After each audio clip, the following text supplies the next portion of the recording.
Okay guys, hello and welcome to my kitchen. Never filmed a video in here before and I'm holding the camera vlog style, which I'm not used to, so bear with me. Today I'm gonna show you an easy 1-minute way to clean your beauty blender using no hands. I am not about to sit here and wring and wash the beauty blender for 10 minutes to get it clean. So this is my lazy way of cleaning your beauty blender and getting it nice and clean without making really any effort. So all you need for this is your dirty beauty blender, or beauty blenders like me, a microwavable glass, and some dish soap. You must have a microwave as well, and then you'll just need to fill it with water. I'm actually gonna make these beauty blenders wet before I fill the glass with water.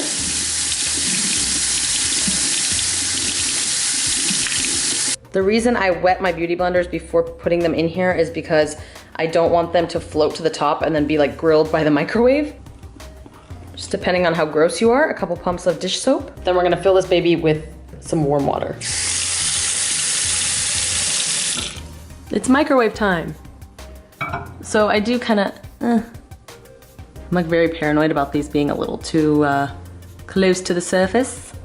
But I'm gonna put that in and pop this baby on for 1 minute.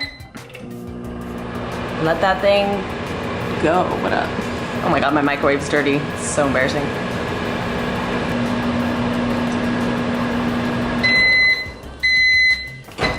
It's gonna be really, really hot. Can you tell how clean this is compared to what it was before? Already. It's gonna be really, really hot.